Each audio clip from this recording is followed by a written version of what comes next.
Hi, my name is Jay Sugarman, and I want to welcome you to Innovation Showcase.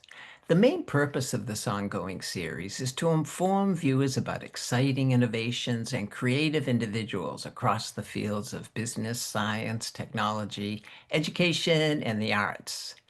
Today, via Zoom, we're fortunate to have as our guests two highly accomplished artists and longtime friends, Adrienne Shishko and Suzanne Moseley from MOSH Studio, which is located in Newton. Working collaboratively, their artwork utilizes repurposed mixed media, fiber, and found objects to explore humanity's throwaway culture and impulsive consumerism and its direct impact on the environment.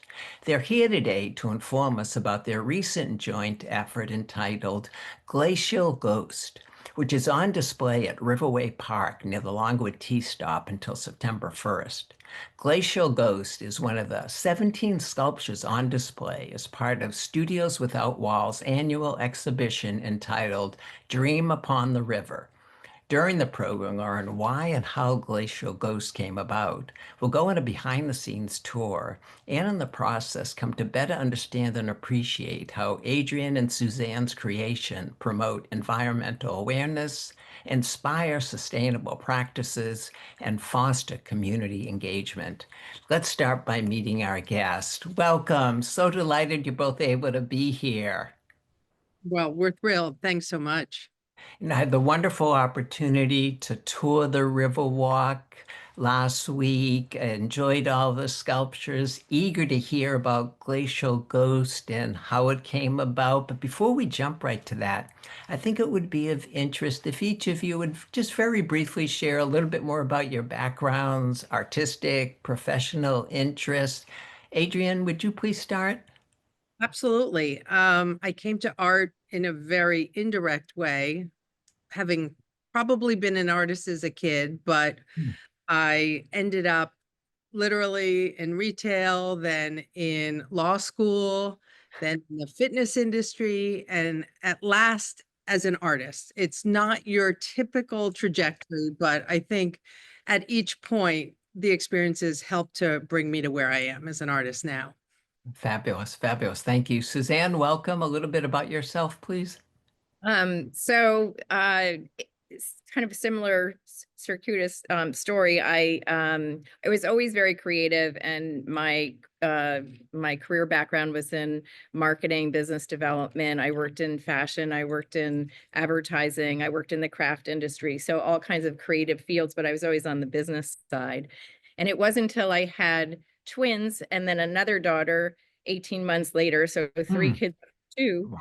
that I decided to start taking art classes and getting out of the house once a week, break from everything. And that was my start into the world of art and creating art. Nice, nice. Thanks for sharing. What brought the two of you together creatively, artistically, and then how did that lead to Mosh Studio? Well, we've known each other for, I don't know, 30 some more than 30 years. We met as newlyweds, our spouses knew each other, and our lives kind of came and, we crossed paths here and there. We lived in different communities. We sort of came back together once we'd become artists through our daughters, actually, who met and ended up in Huh. college. And that Oh, sort of wow. ignited our connection as artists. We started to do some creative play dates, the two of us with one other artist, where we discovered the joys of riffing off of each other and mark making expansion by being proximate to other artists and seeing their process. And then I had applied for a show at the Fort Point arts community down in of Fort Point area, and basically in the studio that's in the Envoy Hotel. And COVID happened, it was delayed, and they said, please invite another artist to your Yeah. solo show because we've lost out on exposing a lot of arts. So please, we're doubling up at least. So kind of thought about it, and something my gut just said, talk to Suzanne. But it wasn't a really linear process. It was just an instinct. And we talked about our work, and it was 8, 9 months before the show. And we just started working together to think about who we are as artists and what the overlap is in our approach to art and what we think about. And we had a show that was my work and Suzanne's work. And then we had collaborative pieces that evolved from us kind of incorporating aspects of each other's practice. And we really loved the outcome of the collaborative pieces. People really responded to the pieces and the concept of collaboration. So Nice. that's how it Nice. happened. Suzanne, how would you describe your shared artistic vision or philosophy? Well, I think conceptually, one of the things we discovered in exploring that in this first project was that I was working on art that was around the death of my husband and processing my grief and finding some meaning in my art making to help process that. And so I was working with a screen printing kind of abstract process with a lot of objects that represented him and our time together. And so my personal work in this show was around that. And Adrienne was working with cast off textiles and consumerism and making totems and all kinds of sculptural pieces around that. And when we thought about, kind of what's going on here as we join forces, we decided it was there was a tension between hallowed objects and hollow objects. And so that was the beginning of our time together, was naming the show An Object's Promise, the magical thinking we apply to our things. And so the idea was that things can really represent us and be hallowed, or we can have this false sense that what we buy and what we own is going to somehow make us better, different, happier. And more times than not, it's all cast off and repeated, especially in fast fashion and the consumerism that we face these days. So that became kind of this tension between our work conceptually. But the other thing is that our art is very, our approach to art is very similar. We're intuitive artists. We're not compositional artists. We don't start with a game plan. We start with a concept and materials, and we explore. And as we're exploring, we find our way, and suddenly something takes shape and we see it and we respond to it, as opposed to we usually start out having no idea where we're going. And we are able to do that together. So we call it parallel playing in the beginning, and she'll be doing something and I'll say, oh, I like the blue that she's working with, or I like how she sculpted it instead of did it on paper. And we start ripping off of each other, and suddenly it takes shape weeks later, time later. That's what appealed to me. One of the things in reading about both of your work is the playfulness that you bring to your collaboration and that openness, which often hear talking to interesting inventors, creative artists, is to have that type of mindset, which many of us who aren't involved in those endeavors sort of left behind maybe in kindergarten or something like that. So find that very appealing. Before we get to Glacial Ghost shortly, could you share how that's connected to some of your previous work, please? Yeah, sure. This happened pretty recently, but a couple years ago, we got connected with the Center for Coastal Studies in Provincetown. And at this moment, I'm blanking on how we initially made that connection. Farm project. Oh, through farm projects, Yeah. through a show we had at a gallery in Wellfleet. And there's a woman there, Laura Ludwig, who oversees massive beach cleanups, as well as most recently cleanups of the Boston Harbor Island. She is a force, and she has a huge volunteer army that she recruits to do regular cleanups, categorize it, and really scientifically look at what we're leaving behind.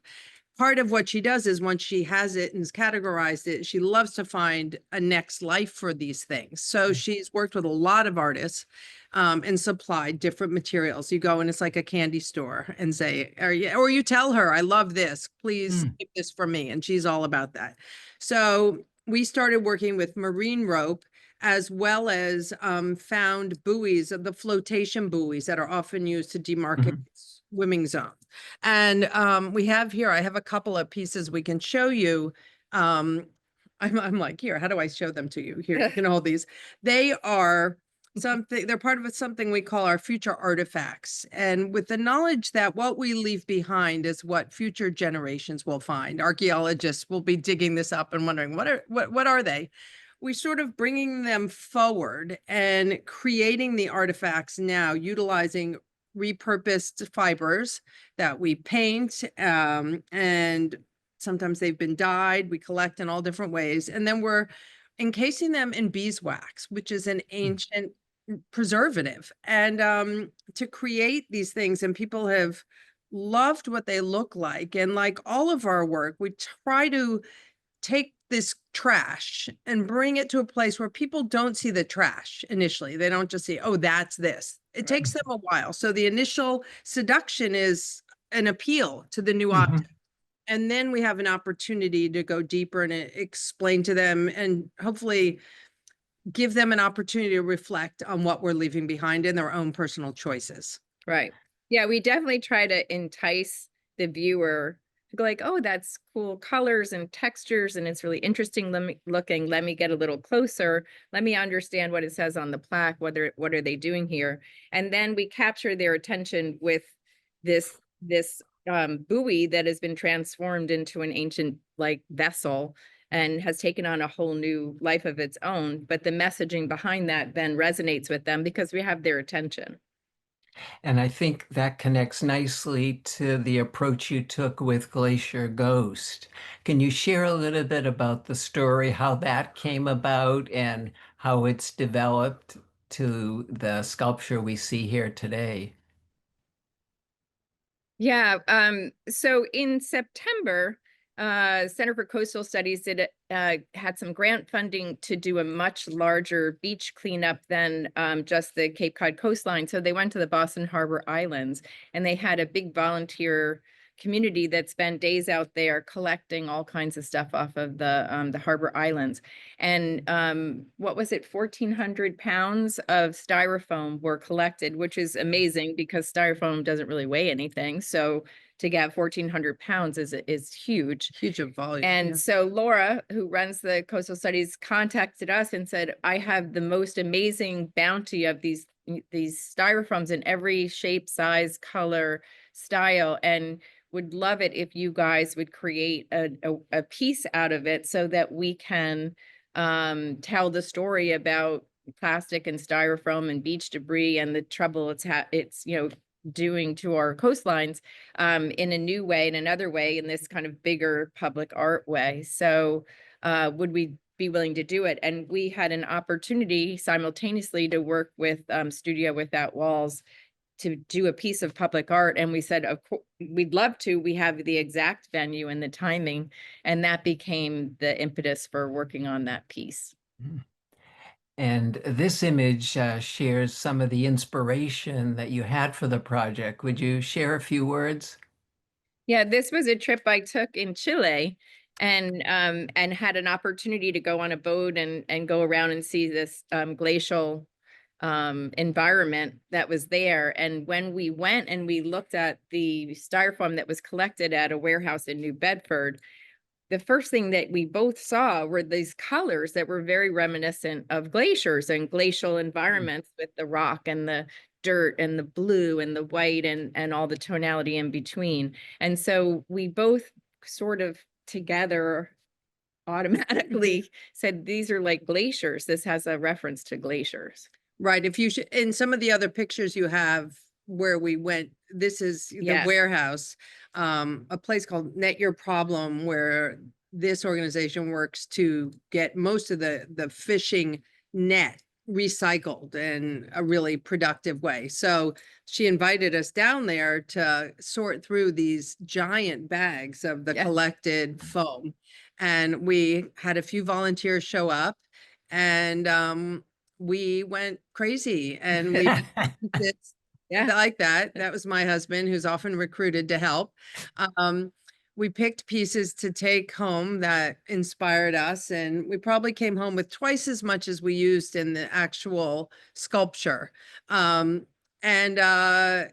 was quite a project because, as you can see, this has been sitting in nature for so long. Most of this was like flotation under decks. People like wonder, where's all this polystyrene from? And it's used to support decking, you know, floating docks, etc. So we brought it home and we had to clean it, which Yeah. it was filthy. So fortunately, I have a big basement studio area on Cape Cod, and we were able to store all this stuff. And then that's a picture of me. Suzanne very much was in there doing it as well, literally brushing dirt off. We had to wash it off because we wanted to prepare it so that we could put it back in nature in a safe way. That was really the challenge here, is it's somewhat friable and crumbling. And the last thing we wanted to do was take Add to the this, was problem, put it yeah. back along a fragile waterway, you know, riverway, and have it shed. Right. So we had to clean it and prep it and find appropriate non-toxic materials to be able to assemble the sculpture and know that it'll be intact. Yeah, it was also interesting, if you look at the pieces had taken on a rock quality. They're cratery and they have texture, they're pocky, and they really, we moved towards the pieces that had taken on this different style and nature. Again, we wanted to create something people would go, oh, that's cool looking, and get closer and go, wait, that's styrofoam, and not really kind of know right away because of how it had degraded with time and how organic it had become. How'd you go about collaborating on this sculpture? What roles did each of you take, contributions to the final product? You want Well, to talk about the engineering of it as a yeah, start? I was going to say, initially, even before we got to the assemblage, you know, what we do is we had decided we were not going to cut and carve the material, because that makes it more friable and likely to shed.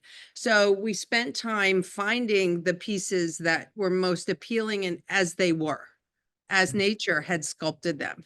So we together worked to pull these apart, and then we spent a couple days just stacking them in different ways. And there were lots of different ways it could have gone. You know, we decided we weren't going to simulate a real glacier because we weren't carving it, but we needed to approximate, reference it and approximate it, and create a sculpture that we were interested in and of itself. So we spent a lot of time kind of stacking and photographing it and whatnot. And I can say that yeah. we were that whole process of how much do we touch this? How much do we just assemble it? Again, thinking about the environment, but also not wanting it to turn into kind of a set design prop, but actually a sculptural art. And it was a very fine line. And we were walking through this process with the fear that it would look like a pile of garbage that had been assembled in an interesting way. And wanting to get past that to create a sculpture that felt like our hand was in it, but it wasn't, you know, like a prop. It was more of a sculpture. And it took a long time of evolving and how much we were willing to touch the pieces with paint and or sealants and assemblages and so forth, until we felt as though we had actually created a sculpture versus assembled some styrofoam. What challenges, if any, I'm sure there were many, did you face in fabricating or installing the sculpture outdoors? A few. Well, The truck, well, the truck was later, but I guess the biggest part was, one, deciding where you start. And I'm really fortunate, we're both fortunate that I have a brother who's an amazing woodworker and strong. This is massive and you can't physically move it. And we both had periods of travel in between. So we try to optimize our time. And I was fortunate that he was able to come to the studio and literally carry an 8x4 piece of plywood to my basement, help me cut it. And we started it by anchoring with giant rods to this plywood. And we just created 4 really stable anchor pieces around which and between which we could start to aggregate different parts, and then figuring out what product to use to seal it, carefully, and And we were, colorize it yeah, to and integrate it all. make it Mhm. work. And then how to make sure it was strong and could withstand weather, being outside. Again, we knew the material itself obviously can be outside. It As it had been. was, yeah. But once we adjusted it to how we wanted it, how do we maintain that intentional construction? Then the biggest obstacle was That truck. getting it from Cape Cod to the Riverway, because you know, I only measured once, not twice, and a 10-foot truck was just a tiny bit narrow. So we actually posted Oops. some Instagram videos Suspense videos. of 'cause- trying to get this thing, which is in 2 pieces. We were careful to do that. 2 pieces into this truck and not damage it, and then get it out. And it was all an engineering feat. And thankfully we had good hired muscle on either end that was with us to make it happen. But it was stressful. Yeah, on the way out, there was a moment of torquing. The top of the blue part was torquing underneath the roof with the lip of the, you know, the truck entrance. And I was like, oh boy, I think the whole thing is going to break in half. I And then, had a and repair then it kit. popped, all of a sudden it popped out, all is well. We, you know, looked at it, did a minor repair, and back All on is track. good. But bigger truck on the way home is the Definitely. There you go. How's it been holding up since the installation? I think it's been holding up well. We actually 2 days after we installed it, there was crazy rain. It was the nor'easter. And the woman Betty Ann, who is providing this wonderful opportunity for us and 16 other sculptors, sent us photos, and the whole base was in a puddle of water. And what was cool was that it was reflecting off of the water, feeling even more glacier-like or glacial setting. Melt and glacial melt. And kind of references to that. But we had not, when we put the whole thing together, we spent a huge amount of time sealing the pieces with coats and coats of this interesting sealant that we had come across. But it wasn't until it was all said and done that we said, well, you know, maybe we should be doing the same kind of a sealant, some kind of sealant to the wood, because it was going to be sitting in the ground. But these pieces are big and gangly and heavy at this point from all the things that have been done. And there was no way for us to lift it on its side, do the sealant. So we get there and we set it in place, and then 2 days later we see it completely submerged, and we're like, oh boy, I'm not sure how this is going to go. It is pressure treated, so Yeah. it'll be fine. But I Yeah. think it'll be fine. But there's hiccups here and there that you have to just brace yourself for. And if there's little problems, some of them we can go and address. And the biggest one, we don't want it shedding. And so far there's been no Yeah. shedding. You Oh, know, good. it's in nature, and there's a lot of pollen right now, and it's in Yeah. the crevices and whatnot. And, you know, that's just part of it. What do you hope remain in viewers' minds long after they've had the opportunity to walk by and appreciate it? One. You know, I really hope people think about, you know, the styrofoam cooler. I mean, we use, you know, styrofoam takeout cups and whatnot. I just hope in those moments when people have a choice, you know, hopefully there'll be people, a lot of young people are really working on advocacy and activism to change some rules and regulations about using this stuff. But, you know, much Closer more in. realistically and closer in, it's just those moments of choices, like I'll bring my cup, I'm not gonna take a takeout cup, those kind of things. And be conscious of beach cleanup. You know, when you walk by something, I'm always picking something up off the beach. And if everybody did that, we'd at least keep those pristine areas more protected. You know, there's many moments of intervention to help with this problem. And whatever place somebody can find themselves with that opportunity, we hope they take it. Yeah, I have to mention, I don't know if we've said this, but it's what we have learned that we want to pass on is that these plastics take 100 to 400 years to completely decompose. So Mm, I didn't know that. Adrienne didn't know that. People are really surprised by that information. That's a long time. yeah. And so when you have that understanding, you you have a natural sense of going, well, how am I using plastics and styrofoam in my life, and what modifications can I make that would be helpful? We're not expecting everyone to change their lives completely, but a bit of information can just stimulate some thinking about your choices that you make in and day out. How have people responded so far? What's been some of the feedback and reactions you've either heard or observed?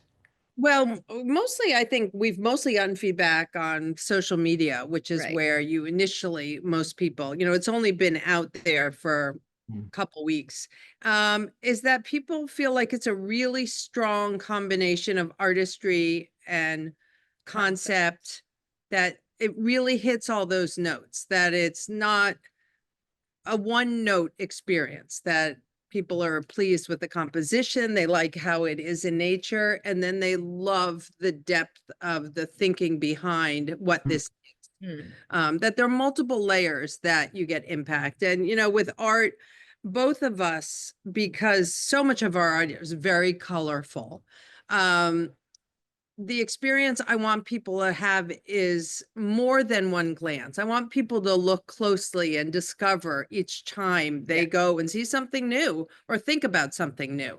Mm. That it's an ongoing engagement and conversation with the piece that's stimulated.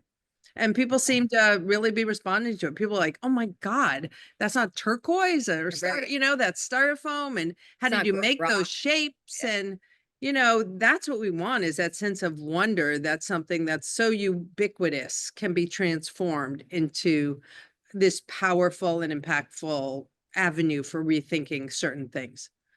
Nice, I think, and good advice for any museum that you might go to and artwork that you appreciate, just the time it takes to look at different perspectives and come back again before you move on to the next piece, which I Right. think many of us are guilty of doing at an exhibition for sure. What's next for both of you after Studio Without Walls? So a really important initiative we have and are working with the Center for Coastal Studies on is future installation of Glacial Ghost, so that the messaging and the concept is shared with a wider audience. And as I said, she provided grant funding to us to create the piece and to transport it. And she's working closely with us and with her constituency to find other opportunities to bring it in September 1, when it's finished at the Studio Without Walls show, to another location. So our hope is that we can move it around and really get some benefit out of building awareness with a larger group. So that's one initiative. We can't really say at the moment, but we did just find out that we're going to be working on a large commission piece for a corporation. And so we're excited about that. That's probably going to be a lot of our summer time that we have for art, is to be creating that piece. And we're very excited and look forward to being able to Right. tell more soon. And then actually in September, we also have a show at the North Hill Retirement Communities. They have a Mhm. robust art collection there, and Gallery. gallery and classes. And so we're going to be doing an exhibit there, and an artist talk, and maybe a class with the community, a workshop, likely focused on using this wax. Yeah. It's tactile. It doesn't require certain artistic skills. The other amazing thing about working with beeswax is it smells so good. It's not toxic. It's pure. It's like aromatherapy. So it's Fabulous. an encompassing experience to work with this. So, and we're just delighted. I mean, there's nothing like a group of educated, interested people to Engage to with. engage. Yeah. Yeah, we've loved that. And we've done a Wonderful. workshop like that before. We did it at the Harvard Art Museums, and Mm. people, something that resonates so much for us is going back to what you pointed out at the beginning, is our sense of play. Having been in multiple careers, being a lawyer is a very linear, outcome driven Mm. thing. Being an artist and creating has taught me about creativity and what it means to nourish and allow creative things and problem solving and not be too attached to the outcome. Mhm. And I think it's a sad thing that we don't have more of that opportunity in school For to, sure. Oh, and collaboratively, when you work in an environment with other people on an open-ended project, so much happens. most definitely. Unfortunately, you're going to have to leave on that very positive, encouraging note. Want to thank you both again for taking the time to be here, for sharing your collaborative method. Fascinating to find out about that, MOSH Studio, and most definitely Glacial Ghost, which viewers and others have lots of time up until September 1st to make their way to the Riverway Walk. So continued success with future endeavors. Thank you so much, Thank you, Jay. This Jay. was fabulous. We love to be able to share what we're doing. Yes. Terrific. Also want to thank those of you watching for joining us and hope you'll be able to tune in next time.